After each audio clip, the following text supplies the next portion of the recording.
more hostages being freed and more aid getting in.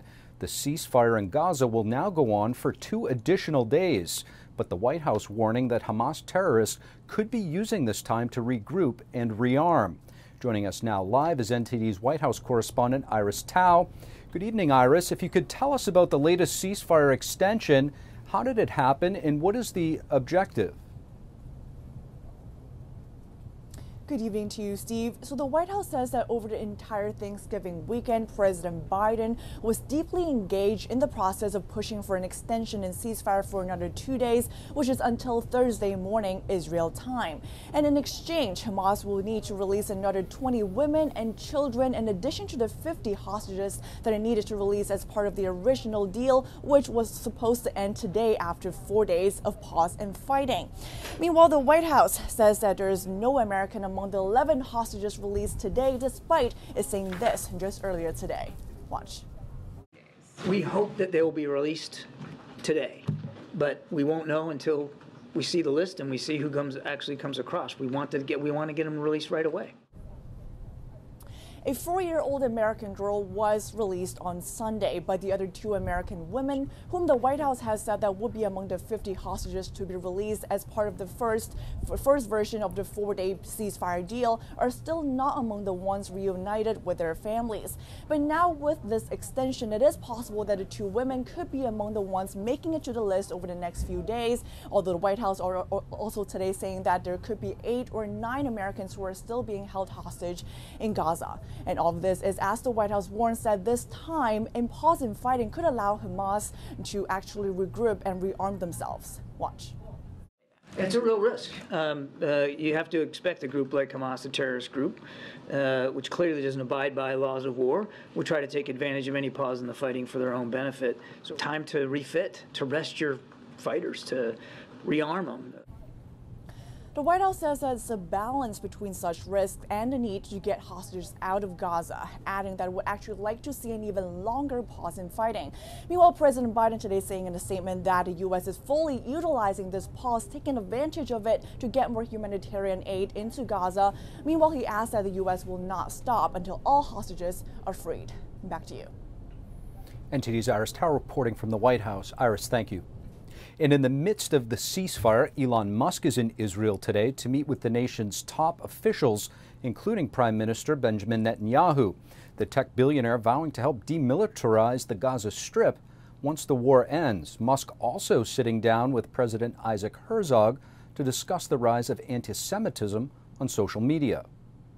It's remarkable what humans are capable of if they're fed falsehoods from when they are children. They will think that the murder of innocent people is a good thing. The Israeli prime minister took him around the ruins of a kibbutz stormed by Hamas terrorists last month. Upon Musk's arrival, Israel announced their agreement over the use of Starlink communications. Going forward, the satellite service in the Gaza Strip will only be able to operate under Israel's command.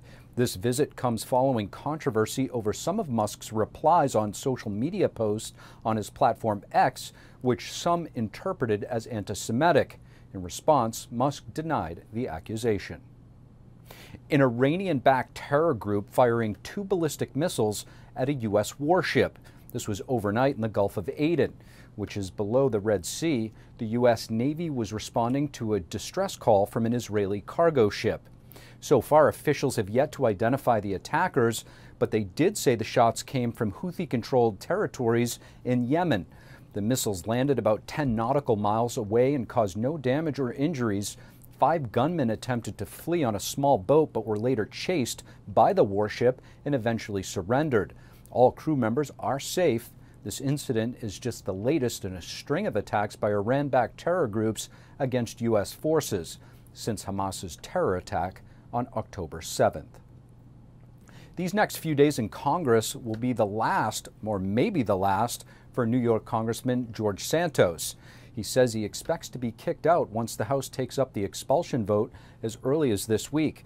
NTD's Melina Wisecup has more on this and other high-priority issues on Congress's agenda as the House seeks to return.